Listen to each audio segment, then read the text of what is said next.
नमस्कार दोस्तों, स्वागत है आपका मेरे YouTube चैनल ज्योतिष टॉक में। और मैं आचार्य भावेश वेद आपका बहुत बहुत स्वागत करता हूं। दोस्तों, दान संवारेगा आज हमारे काम। जी हाँ, दान के माध्यम से कैसे जीवन में सफलता प्राप्त की जाती है, कैसे जब हम दान करते हैं तो वो दान हमें दुगनी क्षमता के साथ में शुभ परिणाम देता है। आज हम इस पे बात करने वाले हैं कि जन्म कुंडली में ऐसे कौन से दान हमें करने चाहिए जिसको करने के बाद में हमारे जीवन में सफलता के रास्ते खुलते चले जाएं। ऐसे हमारे कितने बड़े बड़े राजा महाराजा हुए, बहुत से ऐसे लोग हुए जो धर्म कर्म करने में हमेशा अव्वल रहते हैं। आज भी आपने देखा होगा कि किस प्रकार से हर धर्म का व्यक्ति अपने अपने क्षमता के हिसाब से अपने अपने समय पर लोगों को, गरीबों को दान किया जाता है। रोटी का दान, सब्जी का दान, ब्रेड का दान और भांति भांति के जो खाद्य पदार्थ हैं उन सब का दान किया जाता है। आपने देखा है कि निर्जला एकादशी पे किस प्रकार से लोगों को पानी पिलाया जाता है, उसका भी अपने आप में महत्व है कि लोगों को पानी पिलाया जाता है, उनकी प्यास बुझाई जाती है। कितना धर्म किया जाता है। आपने देखा होगा कि जो हमारे पक्षी हैं, पशु हैं, उनको खाना खिलाया जाता है, गायों को चारा डाला जाता है, पक्षियों को दाना और पानी की व्यवस्था की जाती है। ये सब जो खिलाने का जो सिस्टम है ना दोस्तों, इसके पीछे एक बहुत बड़ा रहस्य है। रहस्य ये है कि हमारे शास्त्र में, सनातन धर्म में साफ कहा गया है कि भगवान इतना दीजिए मुझे, हे परमपिता परमात्मा, कि मैं भी भूखा ना सोऊं और जो व्यक्ति मेरे घर आता है वो भी भूखा नहीं जाना चाहिए। ये कहा गया है, यानी कि अतिथि भी देवतुल्य होता है। दान का क्या महत्व है, हम उसी पे बात कर रहे हैं। दान किस प्रकार से जीवन को परिवर्तित कर सकता है, आज मैं उस पे बात करूंगा। जन्म कुंडली एकमात्र ऐसा आपका आईना है जो भूत, भविष्य, वर्तमान दर्शाता है। ये जो 9 ग्रह हैं दोस्तों, ये 9 ग्रह आप ये समझ लीजिए, अगर इनकी पोजीशन आपकी जन्म कुंडली में बहुत अच्छी तरीके से बैठी है तो निश्चय ही आपको जीवन में सफलता से और सफल होने पर कोई नहीं रोक सकता। और अगर इनकी पोजीशन आपके जीवन में कुछ खराब है तो निश्चय ही व्यक्ति को तकलीफ, टेंशन, पीड़ा देने से भी कोई नहीं रोक सकता। कभी कभार हम कहते हैं कि फला व्यक्ति ने हमें तकलीफ दी है, ऐसा क्यों हुआ, लेकिन हमें इसके पीछे का गणित समझना चाहिए। जब हम पूर्व जन्म उसका देखेंगे तो कुछ ना कुछ तो हमने उसका लिया होगा या दिया होगा। कभी कभार आपने ये भी देखा होगा कि जिन लोगों को आप जानते नहीं हैं वो भी आपकी हेल्प करने के लिए तैयार हो जाते हैं कि नहीं, मैं करूँगा हेल्प। और कभी कभार ऐसा होता है कि जो आपके अपने होते हैं, जो ब्लड रिलेशन में होते हैं, वो आपका ब्लड समाप्त करने में, आपका खून चूसने में ही लगे रहते हैं। तो कहीं ना कहीं कर्मों का खेल होगा। आज मैं उन्हीं पाप कर्म जो पूर्व जन्म से संबंधित होते हैं और जन्म कुंडली में हमें असफलताओं के रूप में प्राप्त होते हैं हमारे जीवन में, आज मैं उन्हीं के बारे में बात करना चाहता हूं। और किस प्रकार से आप दान के माध्यम से कैसे अपने जीवन में सफलता के रास्ते खोल सकते हैं, कैसे आपकी जो बाधाएं हैं वो समाप्त होकर किस प्रकार से आप जीवन में सफल हो सकते हैं, आज मैं उन्हीं के ऊपर बात करना चाहता हूँ। राजा बलि थे, कितना दान देते थे, खूब दान देते थे। और जब उनकी परीक्षा हुई तो उन्होंने स्वयं को भी दान कर दिया था। और जब स्वयं को दान किया और जैसे ही भगवान विष्णु ने उनके शीश पर पैर रखा तो वो पाताल में धंसते चले गए थे। और जब पाताल में धंस गए तो वहीं पर जब उनके शरीर पर भगवान नारायण ने एक वार किया तो उनका शरीर पूरे के पूरे रत्न और वैदुर्य से छिन्न भिन्न हो गया था। और वो रत्न और वैदुर्य जो हैं, आज उन्हीं रत्नों को पहनकर हम अपने ग्रहों को बलि करते हैं। तभी कहते हैं कि जी हमें ये ग्रह बलि करना है। तो बलि करना है तो क्या करना है, रत्न पहनना है। रत्न पहनते हैं तो ग्रह बलि होता है, यानी कि हम उस बल को याद करते हैं जो राजा बलि का बल है। जब राजा बलि का जहाँ पर उनकी आंतें गिरी वहाँ पन्ना बना। तो दोस्तों आज आप ये मान लीजिए, एस्ट्रोलॉजी में, ज्योतिष में, जो मेडिकल एस्ट्रोलॉजी है उसमें जब आप देखेंगे पढ़ेंगे तो आपको पता लगेगा कि व्यक्ति का जो शरीर है उस शरीर पर किस प्रकार से एक एक ग्रह का प्रभाव है। लीवर पर प्रभाव है गुरु का। लीवर कहीं ना कहीं हल्का सा अगर उसको प्रिज्म से देखा जाए तो पीला रंग लिए हुए होता है, और जब लीवर खराब होता है दोस्तों तो सबसे पहले पीलिया होता है। और लीवर पर अधिकार किसका है? लीवर पर अधिकार है गुरु ग्रह का। उसी प्रकार से पन्ने का अधिकार है आंत पर, स्किन पर। आंखों पर अधिकार है सूर्य और चंद्रमा पर। तो दोस्तों जहां जहां भगवान विष्णु ने बलि को छिन्न भिन्न किया और जहां उनके शरीर के जो जो अंग गिरे, रक्त गिरा तो मूंगा बना। हालांकि एक इसमें कथा और आती है कि जब समुद्र मंथन हुआ था उसमें से भी 9 रत्न निकले थे। लेकिन ये भी सच है कि राजा बलि जब समाप्त हुए थे तो उनके शरीर से ये रत्न बने हैं, क्योंकि रत्न एक प्रकार का नहीं होता दोस्तों। अगर आप देखेंगे उठाकर तो 9 रत्न ही नहीं है, कम से भी कम जो हजारों प्रकार के रत्न हैं। उसमें से उपरत्न, अच्छे रत्न, बुरे रत्न, स्फटिक, माणिक, वैदूर्य, नीलम, पन्ना, इनके अलावा भी लार्जवर्त स्टोन, टाइगर स्टोन, इस प्रकार के जो रत्न होते हैं ये सारे रत्न हैं। तो हम बात कर रहे थे दोस्तों दान के ऊपर। अगर मान लीजिए किसी व्यक्ति के जीवन में बहुत ज़्यादा परेशानी आती है, परेशानी तो सबके जीवन में है, जो इस जीवन में आया उसके जीवन में परेशानी है ही, बिना परेशानी वाला तो कोई है ही नहीं।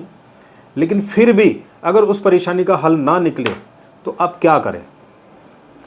दोस्तों आज मैं आपको एक दान बताने जा रहा हूँ, उस दान को आप करके देखें और आपके जीवन में सफलता के रास्ते खुलते हैं या नहीं खुलते आप उसको भी देखें। लेकिन विशेष आप इसमें ये ध्यान रखें कि आपको अपनी कुंडली के ग्रहों का पता होना चाहिए, क्योंकि दान भी उन ग्रहों का करना चाहिए आपको और हमें, जो ग्रह हमें जीवन में सफलता दे, जो ग्रह हमें जीवन में उन्नति प्रगति दे, उनका हमें दान करना चाहिए। तो एक नॉर्मल सा दान बता रहा हूँ आपको, कड़ी चावल का। जी हाँ दोस्तों, आपने बहुत देखा होगा कड़ी और चावल का दान, मंदिरों में, गुरुद्वारों में किस प्रकार से कड़ी और चावल का दान किया जाता है ये आपने देखा होगा। अब कड़ी में क्या लॉजिक है ये मैं आपको समझाता हूँ। कड़ी में जो बेसन होता है वो गुरु का प्रतीक है, बेसन। कड़ी में जो मसाले हैं, तीखे मसाले, वह प्रतीक है मंगल का। कड़ी के अंदर जो तेल है, छोंक लगाया जाता है, जो भून के उसको बनाया जाता है, वो प्रतीक है शनि का। और जब उसको भून दिया जाता है तो वो प्रतीक हो जाता है राहु का। ठीक है दोस्तों। अब जो चावल है वो प्रतीक है चंद्रमा का। जब आप चावल और कड़ी का आप दान करते हैं तो आपके जीवन में गुरु, शनि, मंगल, राहु और चंद्रमा, ये 5 प्रकार के ग्रह शुभ होते हैं। तो दोस्तों अगर आपको व्यापार में कोई दिक्कत या परेशानी है तो आप कड़ी और चावल का दान करें।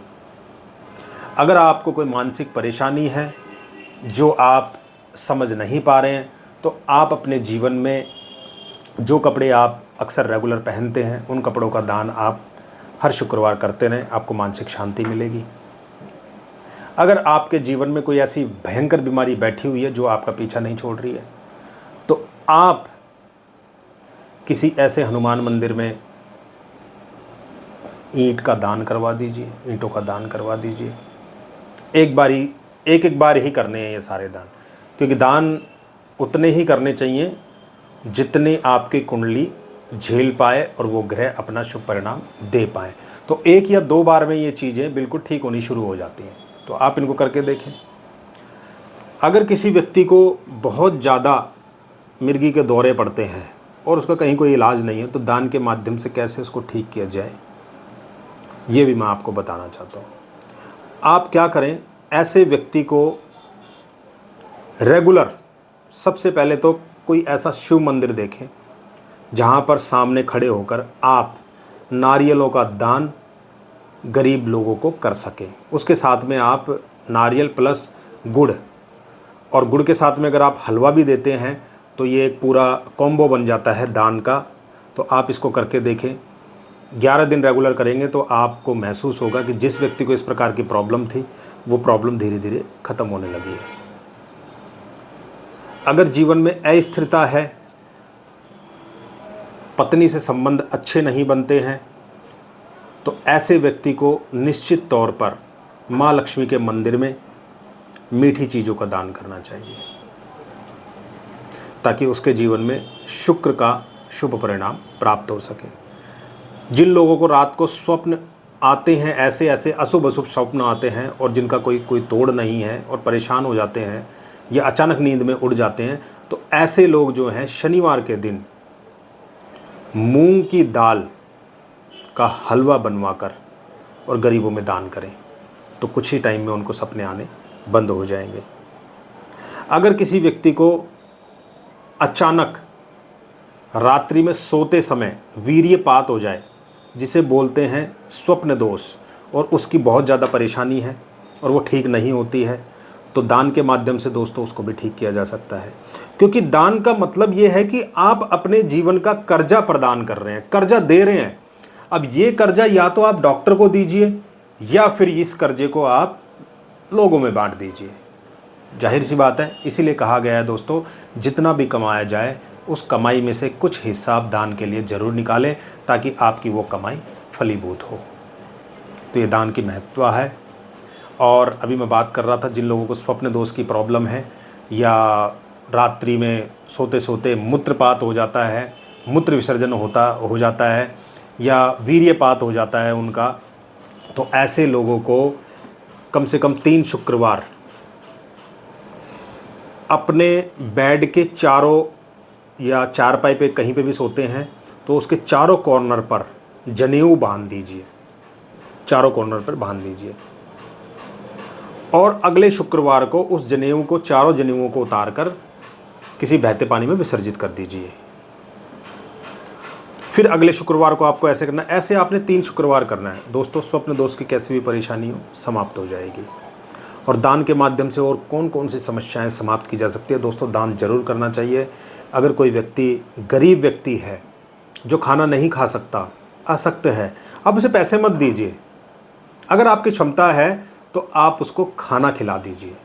अगर कहीं आप बैठे हुए हैं, कहीं ऐसी जगह पर हैं जहां खाने की व्यवस्था है, तो 10, 20, 50 रुपये देकर और आप उस गरीब को खाना खिला दीजिए। उससे बोल दीजिए तुझे खाना खाना है, खाना खा ले। तो ऐसे में ये भी एक दान है। देखिए दोस्तों, दान की कितनी महत्व है। मैं अक्सर जो हमारे धार्मिक स्थान है मैं उन पे जाता रहता हूँ, मैं वहाँ देखता हूँ। गुरुद्वारे में भी आप देखिए किस प्रकार से दान चलता है, लंगर चलता है, ये दान ही तो है। वहाँ जाकर आप सेवा कर सकते हैं। मंदिरों में आप देखिए दान दिया जाता है। आप अजमेर दरगाह शरीफ पर जाइए, वहाँ पर भी दान दिया जाता है। वो भी अपने हिसाब से दान देते हैं, किस प्रकार से लोगों को भोजन करवाते हैं, किस प्रकार से लोगों को खाना खिलाते हैं। उसी प्रकार से आप देखेंगे कि आप हरिद्वार जाइए, वहाँ किस प्रकार से लोगों को लंगर बांटा जाता है। तो मेरे कहने का मतलब ये है कि आपकी क्षमता के हिसाब से आप दान जरूर करें।